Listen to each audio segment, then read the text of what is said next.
Hello, everybody. Welcome to another episode of the Thriving Adoptees podcast. Today, I'm delighted to be joined by Sharla Kinman. Looking forward to our conversation today. This is going to be a scream.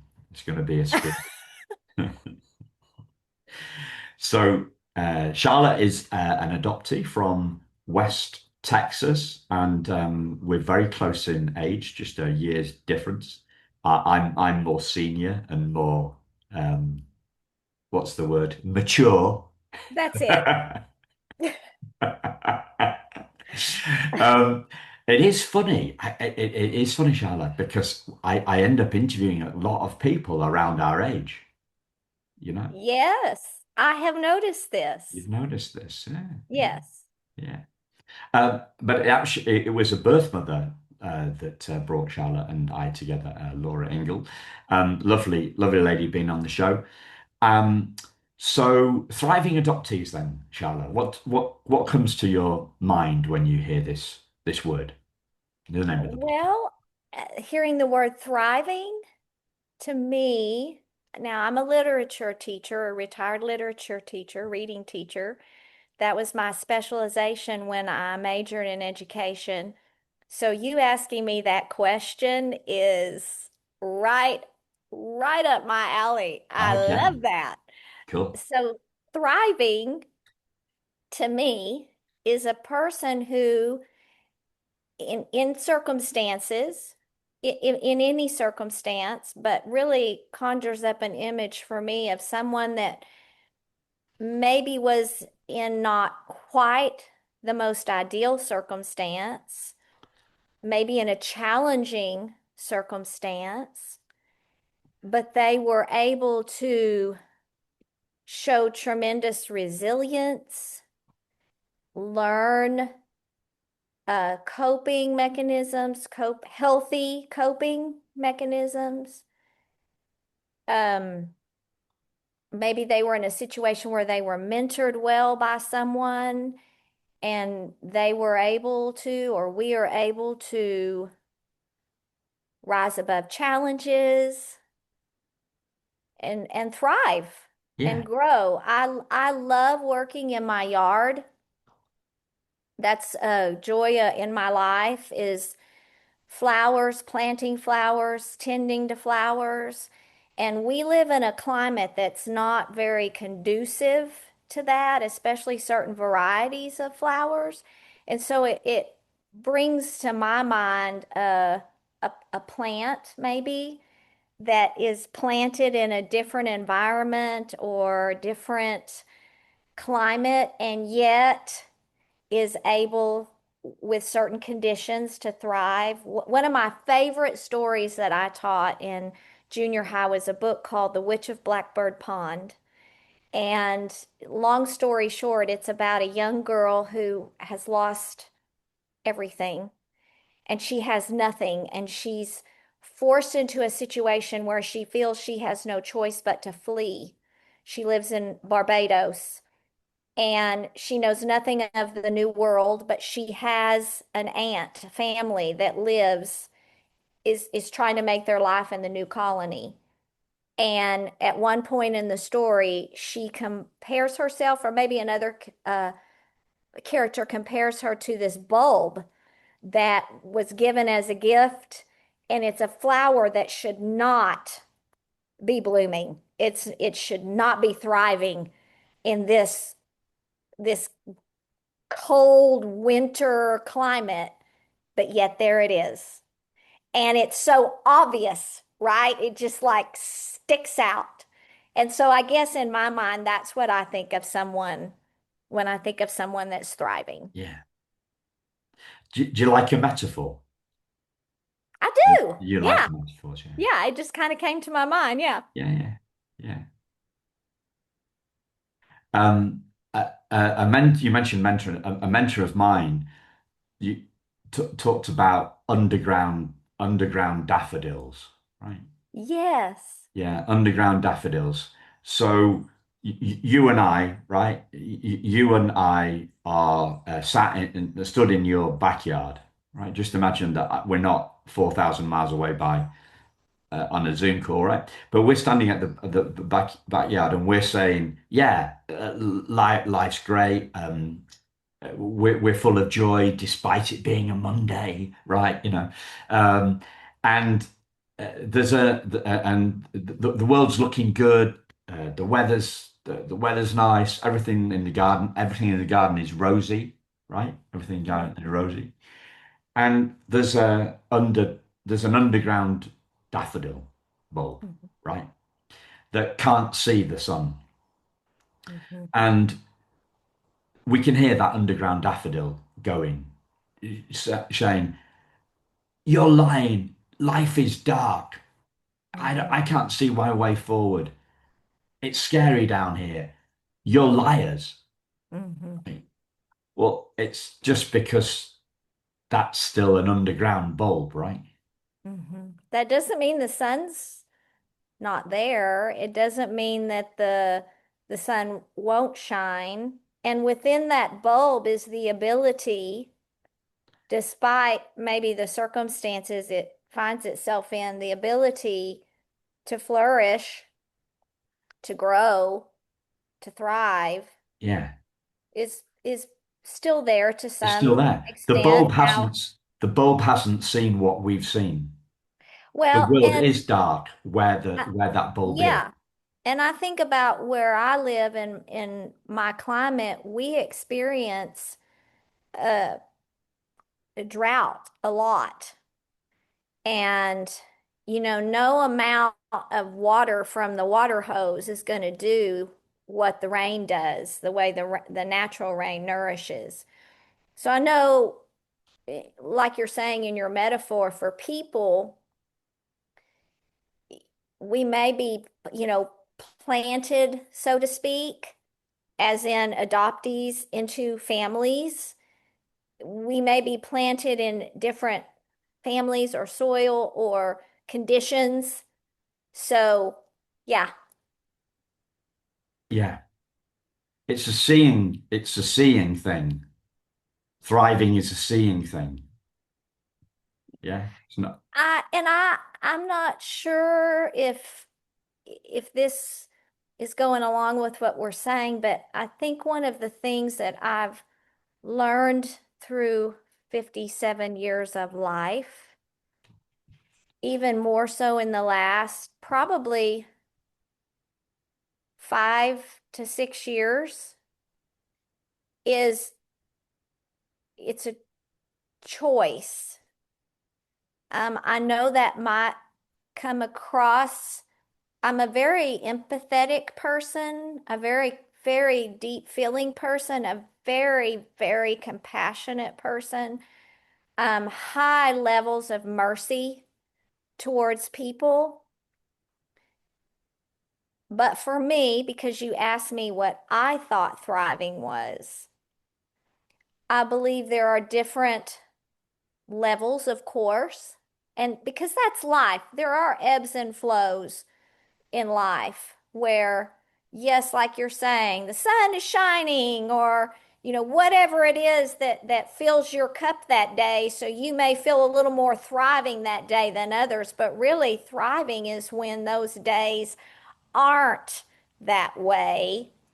And I've heard it likened to like a cup of tea, and you're holding that cup of tea, and it's what happens when someone bumps you and that tea spills out, like what's going to come out when things are not so picturesque or so wonderful. And I personally have come to learn, and I think I kind of have lived this way my whole life and didn't even totally realize I was living my life this way. It's a choice. We have to choose because our environment and our circumstances are not always going to be ideal. They're not. That's life. That's just life. Whether you are raised in your biological family with the people that you are biologically related to or you are not, everyone experiences those times where things are going to bump you and your tea's going to spill out of your cup. yeah. So for me, if I'm thriving, it's not always because my circumstances are what I want them to be. It's because I'm trying to make an intentional, conscientious choice to not let those things overwhelm me and take over and bring me down. Yeah. So you're saying that it's thriving despite circumstances sometimes. Yes, it sure is. Because Trying to. trying to, yeah, Hmm. because we started the conversation before I hit record. We were talking about internal weather versus external weather, right? Hmm. There is there is a difference. There is, Whereas there is, but because I can't do anything about the external weather. There is not one thing that I can do to control the temperatures, which I wish I could because I don't like it when it's 103 like it was here on Saturday. I can't do anything about that. I can't control the dirt. We get dirt storms here, and I don't like them, and there's not one thing I can do to control it. But I can try to do something, make conscientious decisions and conscientious choices about my own, as you say, internal weather. yeah. You talked about resilience, Yes, which is that is, I guess, is that thriving despite circumstances? That's be choosing. Yeah, absolutely. I feel like resilience, which was actually a vocabulary word, lesson that I taught based on a novel that one of my classes read. It was about a pilot, an American pilot shot down in enemy territory. And that's my dog, yeah, much of that book is all about the circumstances that he's in. Now, he knew going into that, right? That there may be a chance that he would be in danger. But so much of that book was about resilience. And um, I'm trying to think about how that word was, and it conjures up imagery for me again, but they were working on how to design aircraft that could withstand the impact of being hit by birds. And they were trying to create a material, right, that wouldn't crack, that wouldn't break. And one of the things the kids thought this was so funny that they were doing to try to test this is they would put frozen chickens or frozen meat into a mechanism that would shoot them out at a very strong trajectory. I think it was they were trying for the canopies, right. over the pilots, because the last thing you want is at that rate of speed a bird to hit the canopy, crack the canopy, or hit the pilot. Yeah, And they finally did it, and they made a material that would, give with the force and then retain its shape. And yeah, so that's what I think of when I think of resilience. Like, things are going to come at you, they're going to hit you hard. There's a potential for danger, but you can find a way to withstand those things in life that come at you and hit you hard, or take you by surprise, and you're able to, I mean, the word bounce back is not, that phrase is not exactly what I'm looking for, but that's what conjures up in my yeah, brain. Now, that doesn't mean that there might not be little evidence left, right, of a little crack or something that compromised you mentally or physically. It's like a scar left there that reminds you of a wound. but you manage to, you know, persevere Yeah. through that. Do you, do any occasions of your own life kind of come to mind when you're thinking about this topic? Oh, sure. Absolutely. Failures when when all I wanted to be was a mother, and there were quite a few painful things along the way, including losing two babies, um, not being able to pass certain tests to be a teacher, and how hard that was for me, and the things that I had to try to do in order to accomplish that, and the people who came around me and helped me, and I wasn't alone doing those things. Um, Loss of people in my life.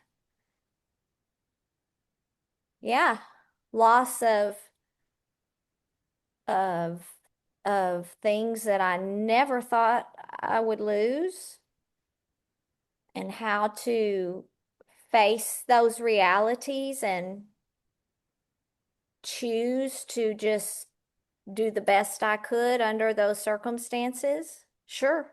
Yeah. And you became Grand Shah, though, right? Yes. Yes. In fact, you bringing that up, I never really talked much about being adopted. It was not, I always knew I was adopted, but it wasn't a part of my identity, I guess you would say. That wasn't where my identity was rooted. Um, at some point when I met my husband and we became friends first, and then, over time realized that we had feelings of love for each other that were above friendship. So at some point in my relationship with him, I shared with him that I was adopted, but it was never a major focus of any kind. My children, who are now 31 and 28, have always known I was adopted, but it's never been a an all-encompassing, all-consuming thing. I mean, I have a couple of vague memories of asking my parents about it. I do remember crying to my dad one time about it. Where is my mother? Is she okay? What has happened to her? But I don't, it's never been this overwhelming thing that, like it can be for some people. And a couple of months ago, or at some point, he and I were talking about something, and I don't even remember now what we were talking about, but I said to him, these were my exact words, if my placement through the county children's home and the family that raised me, and there is loss. Adoption is rooted in loss. I don't think I ever really realized that to some degree till the last few years. But if those things transpired in order for me, or the result is that I'm here at this place in my life to have the family I have, to have the children I have, and to have the grandchildren I have, I literally would do it all over again 100 times to have my children, to have my grandchildren. They are one of the greatest gifts, and my husband, that I've ever been given. So that's part of, my story. Yeah. I heard this thing that sent chills down my spine, I don't know, 6 months ago. And what you're sharing there kind of reminds me of it. And this guy said, I was listening to a audio book, and he said, what if your destiny is right where you're at right now? What if, or maybe what if your destiny was to be right where you're at right now? And maybe it took some of the circumstances that were out of our control to be in this moment. Um, I I don't, going back to what you were saying about thriving, there are some negative voices, uh, as with any topic, there's going to be positive and negative voices. But the majority of my life, for probably 52 years, all I ever heard about adoption were positive voices, positive comments, positive thoughts. And only recently have I been exposed to, I mean, I didn't know that anybody had any negativity towards adoption. That wasn't a part of my experience or a part of my world. And so when I hear people talk about it negatively, I don't quite know how to settle with that because I in no way think it's perfect or rainbows or unicorns and butterflies and I'm not trying to portray that, but it goes back to what we were saying a few minutes ago, and that is that it's not that I'm living in denial or I'm trying to pretend something didn't happen that did happen. I'm aware that the times that we were born in, the time I was born in, the actual state I was born in was not kind and favorable towards single, pregnant, unwed mothers. No, And I'm aware of how hard it was for her and the loss that it was for her and for myself. And so kind of what you said a minute ago, I was in the kitchen in the childhood home that I grew up in. My parents are aware. I'm actually in reunion with much of my biological family. This is a more recent thing. And they know I've been very honest with them and have shared with them. They've even met some of wow. them. And which I know cannot be easy, but my mother especially has been very, very gracious. And I just looked at her and I said, Mom, I just want to tell you something. I want to express something to you. I wouldn't change a thing. If I could go back and change it, I wouldn't change it. There's not anything I would change. Even though I know there's been pain and this, I wouldn't change it. And she just kind of sat there. I'm a much more emotional person. It's not that she doesn't feel it inside, but she's a little bit more frank. Part of that's probably because the time she grew up in her generation. But she said, "Well, I would hope not."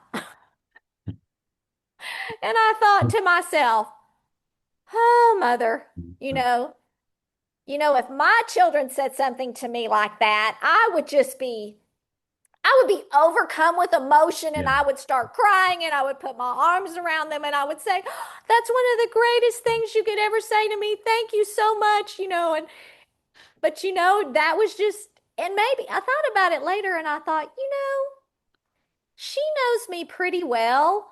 And so probably the words I was saying didn't surprise her. No. She knows me. So the fact I'm saying it is like, okay, you know, Yeah.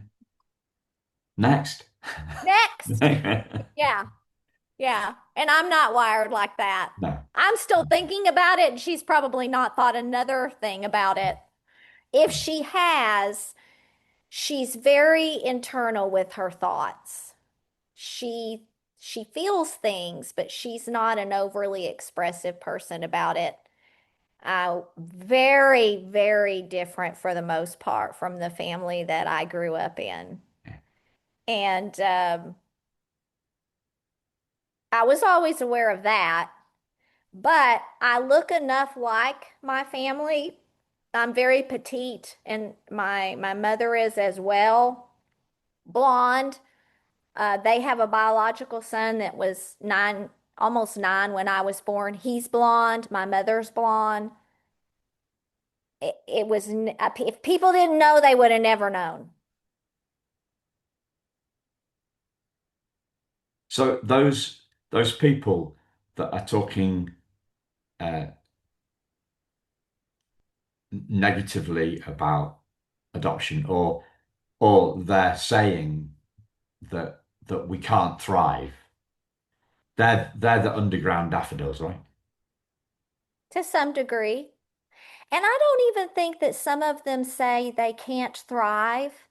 I've heard many of them say because of what they've been through, they have learned a lot about resilience Yeah. and a lot about thriving despite their circumstances. And I've learned in my life, and man, I don't like it one bit, but we grow the most in the valleys. We don't grow the most on the mountaintops.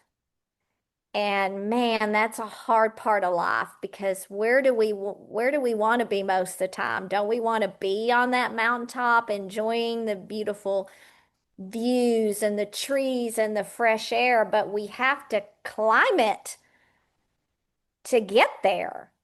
And there are parts about this life and that are hard. And sometimes those valleys last a really long time. And we're sometimes we, depending on what the particular situation is, we may never completely get out of that valley. We learn to thrive in it, or we don't, Or we don't. or we Yeah. don't. Or we don't.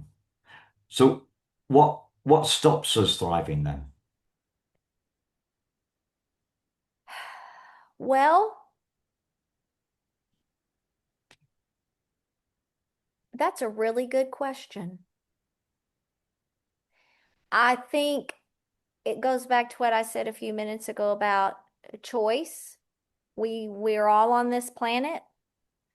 We're all facing triumphs and tragedy. We all have to choose how we are going to get through it, how we're going to respond to it. I also think it really is also related to the relationships that we have, the support system that we have. The I have many encouragers in my life, and it's not always pretty. Sometimes they have to tell you the hard truth, right? Yeah. And you might not like it, and you have to choose if you're going to hear the truth, and are you going to stay stuck, in neutral, so to speak? Are you gonna put it in reverse? Are you gonna um I'm a believer in Christ, and I'm thinking about Paul's words right now where he talks about, and I'm paraphrasing, but he talks about you can't look behind you. It's not that you can't learn from your past or learn from the past. You absolutely have to learn from the past. But he just talks about pressing on, pressing on. And I believe there's more to life than what's just here and what we can see with our eyes. I believe there's more to it than that. And so part of thriving for me is just pressing, pressing on. A mentor of mine once said that the past is a place of reference, not a place of residence. You don't have to choose to live there. Yes, I think about the last words of communication between my biological mother and I. I've never met her. We've exchanged one letter each, and then the last correspondence I had with her was by email, and she was not very kind. And essentially, in her words, were um, when you were placed in the arms of your family, I walked out of the hospital, I put it behind me. Um, I want to leave it there. And she said, I don't want to block you, but I will. And I just, my first response was, wow. I mean, I'm a words person. So I was very taken aback by her words. And in all honesty, my first reaction to that was, I've always been thankful, which using the word grateful with adoption, Yeah, I have learned, yeah, man, some people take great exception to that, but I'm not going to really. apologize for saying it because that's how I feel. And no one's told me to be grateful in this situation. I'm grateful that she was not the person that raised me. And some might say, well, you don't know what she was like. You don't know if she would have been different. Well, no, I don't. All I can know is in that moment, the way she spoke to me, I thought to myself, I would not have thrived in an environment if she were this kind of person speaking to me. I would have really struggled a lot. Then the next thing I thought was, well, how sad. That's really sad. Um, she may have forgotten that in her original letter she wrote me, she said, yes, to this day I have thought of you. So she initially vulnerably shared that with me and then later contradicted herself by saying, I walked out of the hospital and didn't think about it again. So what that tells me is she is not in a place where she's going to choose to thrive, so to speak, in this situation. She expressed to me that really she felt like she had no other choice but to do what she did because she wanted to do what was best for me, and no really other options seemed available to her. So she was a victim of the time, so to speak, under that situation. Even her own sister, who was really the only person in the family besides her mother that knew, says this. But now, see, she has the opportunity to make a choice, to not reside there, as you said, and that's not the choice she's making. Where she could um, have a new opportunity and make a different choice under those circumstances. But for whatever reason, she can't, she won't. And I think it really is just a matter of choosing. And this is what she's choosing. And I'm determined. I have shared with my husband and very close people to me, including my children. If I catch myself thinking of myself as a victim, even though I was, I refuse to stay in that mindset. I refuse to stay there. I don't want to stay in that place. I want to grow from that. I want to rise above that. And that's a choice that I want to make. And it's not because I'm saying I want to be better than her, if that makes sense, but I want to be a better me. I want to make choices to be the best version of my own self that I can be. And I think her words kind of still ring in my head sometimes and remind me that I am in this time and in this place and in this circumstances, and I can make those choices. I won't allow my circumstances to dictate who I am.